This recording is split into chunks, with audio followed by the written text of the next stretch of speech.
It's your fault that they're calling me stinky at school.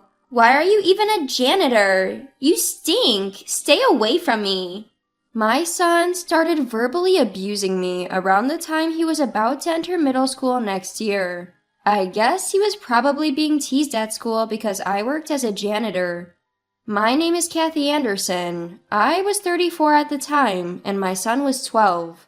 My husband passed away due to an illness shortly after our son started elementary school. To raise my son, I started working at a cleaning company. My son was a kind kid who often helped me, but in elementary school, he started to change gradually as he was ridiculed for my job. When he entered middle school, he started hanging out with kids who were not well liked, even getting caught playing outside at night. I was frequently called to the school due to his misconduct. Raising a child as a single mother was tougher than I had thought, but by his third year in middle school, his bad behavior stopped abruptly and he began to focus on studying. It seemed he was scared straight after witnessing his friends get caught by the police for shoplifting. I don't want to live a bottom-of-the-barrel life like you. I'm going to study, graduate from a good university, and lead an elite life by getting a job at a reputable company, he began to say. While I had mixed feelings about his words, I was relieved that he had finally started to show some motivation. I thought the priority was to let him focus on his studies. It was indeed joyous to see him entering a good high school and studying hard. And so my son was admitted to the high school he had hoped for. I was truly delighted. The high school my son attended was private, and both the admission fee and tuition were far from cheap, but I managed to cover them by increasing my shifts and tightening my budget. Hey, what's with this pathetic meal? I need to eat more nutritious things, Give me better meat. I'm sorry, I'm doing my best, but paying the tuition is all I can manage. Then work harder. You're just feeding me this cheap food. Are you even my parent? It's a parent's duty to support their child. His verbal abuse got worse after he entered high school. Perhaps because many of his classmates came from wealthy families, he might have felt miserable about his own circumstances. To spare my son any embarrassment, I cut back on my own spending, buying nothing for myself and using everything I had for him. Although he's abusive now, I believe he will understand when he grows up. Remembering how kind he was in elementary school, I spurred myself on. I'm going to study abroad when I go to college. Huh? I want to go for about a year, so I'll need around $30,000 to $40,000. That much? You're not going to say you can't afford it, right? It's a parent's duty to fulfill their child's wishes. Don't use poverty as an excuse. I understand. However, if he goes to university, there will be more tuition fees. How could I possibly come up with the money for studying abroad? Even now, my life is already on a tightrope. So I asked the cleaning company to switch me to an early morning shift, and then started working at a 24-hour supermarket late at night. I worked at the cleaning company from 7 a.m. to 3 p.m., went home to prepare dinner for my son and do household chores, and then worked at the supermarket from 5 p.m. to midnight. On the days when the cleaning company was closed, I filled in part-time at the supermarket, working without a day off. In doing so, my son was able to enroll in a well-known private university he had wished for. Since I only graduated high school, I was happy that my son could go to university. In his second year, he went abroad to study. The university fees were substantial, so I could not cover all the study abroad expenses from savings and had to take out a loan. Life abroad seemed to cost a lot, and I often got requests for money from my son. But I thought it was pitiful to let him struggle in a foreign country, so I kept sending him money even though it meant accumulating debt. After a year, he successfully completed his study abroad and returned home, although it meant delaying his college graduation by a year. My son came back and immediately started asking for spending money again. Hey Derek, you're a college student now. Couldn't you get a part-time job? Huh? You think it's okay for your kid to work and have fun? Unbelievable. I don't mean it like that, but couldn't you try to earn your own spending money? I have my studies. That's a student's job. If I took on a part-time job, I wouldn't be able to properly job hunt. Do you want to ruin your kid's future as a parent? This is why I can't stand people with a low level of education. I'm sorry. My son was the same as ever, but I was relieved to be able to get him through college safely. He got a job at a pretty well-known company, and it felt like a weight had been lifted off my shoulders. Once he started working, he finally stopped asking for spending money, which made life much easier.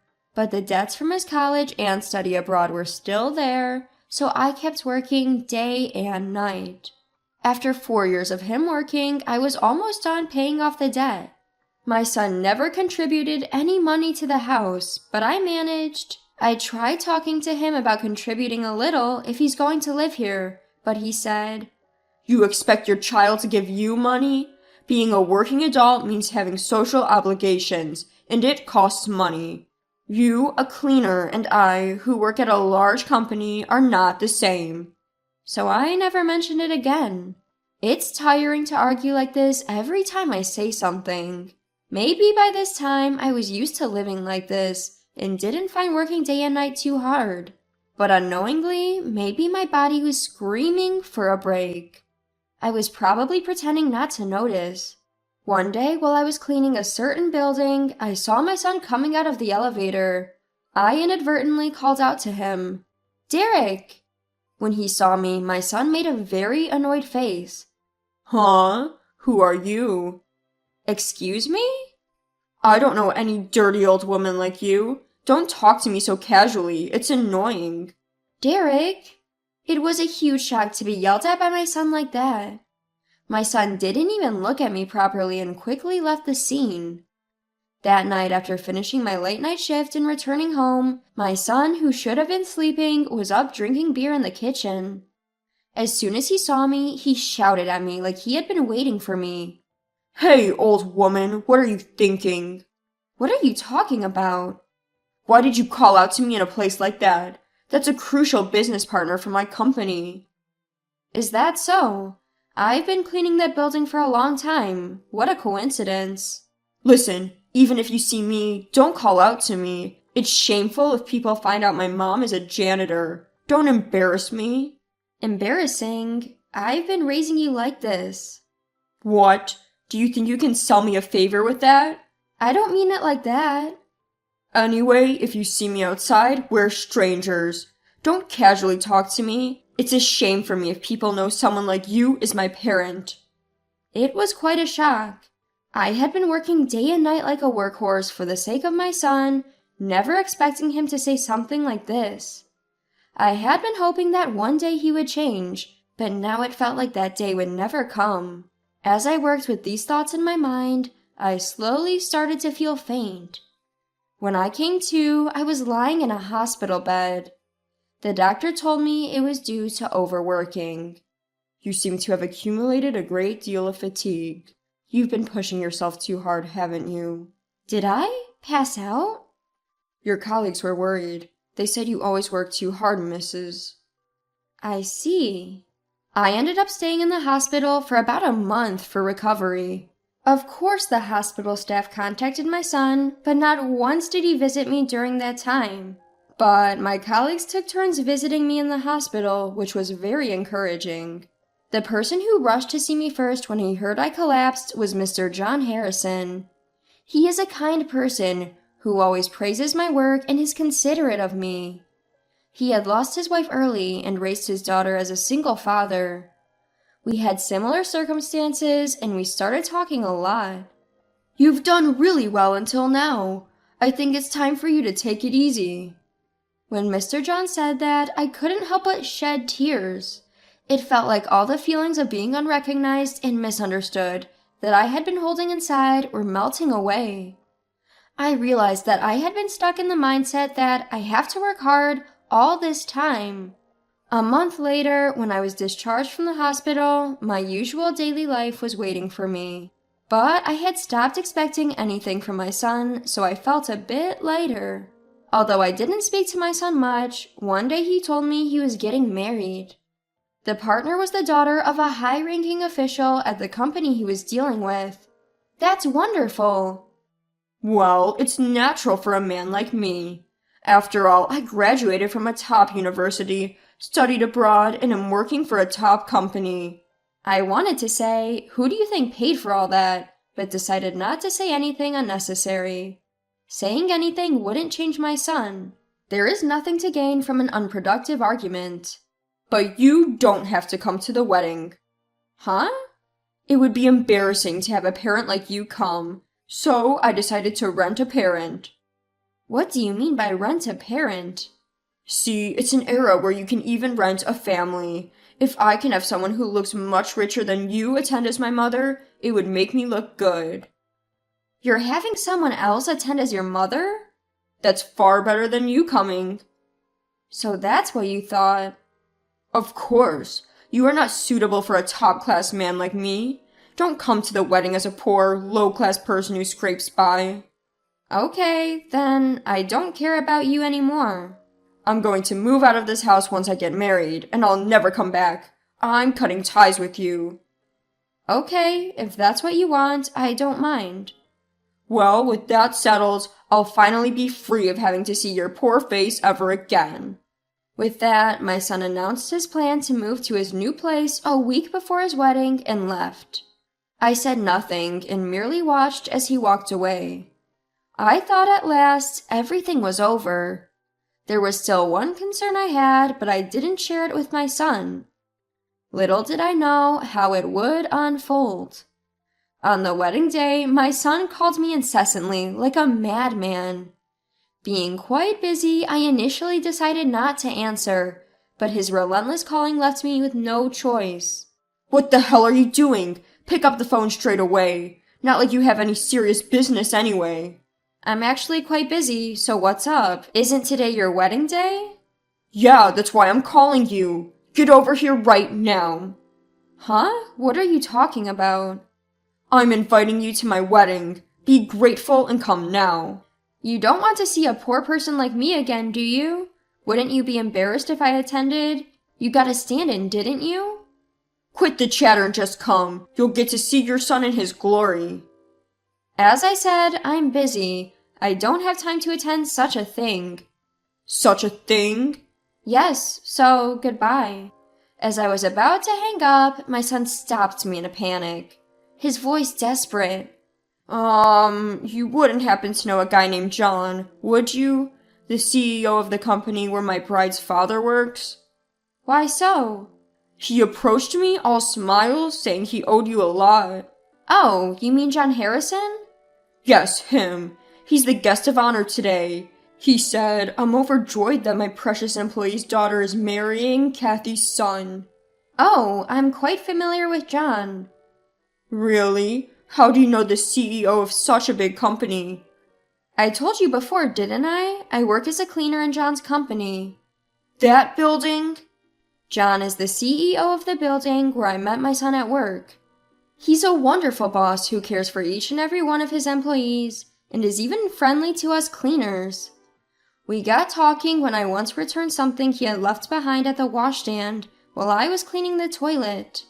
How come you're friendly with the CEO of a big company while you're just a janitor? We found out that we're both single parents and found a lot in common. And then he asked why you weren't there. He said, you wouldn't neglect to invite your mother, would you? Why not introduce him to the stand-in mom? He knows what you look like. It'll give us away. Oh, really? It's not, oh, really? Just get over here now.